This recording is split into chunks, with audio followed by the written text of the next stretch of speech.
ओशो से ज़्यादा इस बात को कोई नहीं जानता था कि एनलाइटनमेंट जैसी बेवकूफ़ी की बात हो नहीं सकती, लेकिन उन्हें भी ये दावा करना पड़ा कि मैं एनलाइटेंड हूँ। यही नहीं कि मैं एनलाइटेंड हूँ, उन्हें वो दिन भी बताना पड़ा कि इस दिन हुआ था और इस जगह हुआ था।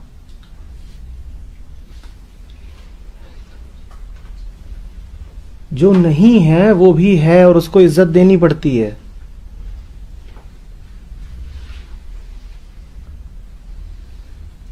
जब इस बात को समझोगे ना तो दुनिया में बहुत सारी बातें खुलेंगी।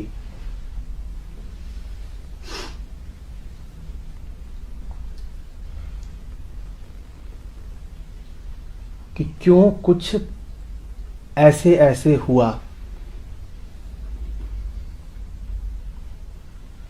ऐसे ऐसे क्यों कहा गया, किसी व्यक्ति ने ऐसे काम क्यों करे।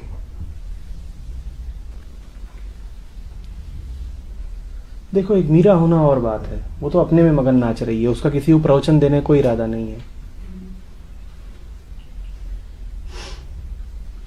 पर जब आप गौतम बुद्ध हो तो बात बिल्कुल दूसरी है, क्योंकि अब आप सार्वजनिक जीवन में हो। आपने अपना एक ये मिशन ही बना रखा है कि सत्य मेरे द्वारा दूसरों तक फैलेगा। और जिस किसी ने ये जाना कि मेरे द्वारा दूसरों तक सत्य जाना है, उसको ये समझना पड़ेगा कि जो नहीं है वो भी है और उसे उसी हिसाब से इज्जत देनी पड़ेगी।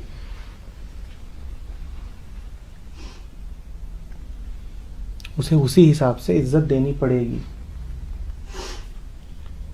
लोग अगर सिर्फ एनलाइटेंड आदमी की ही बात सुनते हैं तो आपको घोषणा करनी पड़ेगी कि मैं एनलाइटेंड हूं, क्योंकि जब तक आप ये कहोगे नहीं कि मेरा भी हो गया, कोई आपको सुनने आएगा नहीं। तो या तो आप कह दो कि मुझे किसी से कुछ कहना नहीं, मैं जान गया, इतना काफी है। और ऐसे भी होते हैं, बहुत हैं, हजारों हैं, उनका कोई नाम नहीं जानता पर वो अपने में मस्त हैं। तो या तो आप वैसे हो जाओ, अन्यथा आधे अधूरे से काम नहीं चलता।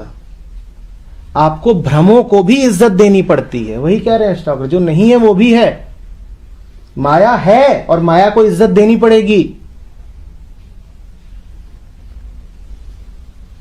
जब ये देखोगे तो समझ में आएगा कि क्यों ओशो के पास 100 फेरारी कार थी, कौन सी थी, रोल्स रॉयस कार थी, और क्यों उनको वो कपड़े पहनने पड़े जो कपड़े वो पहनते थे।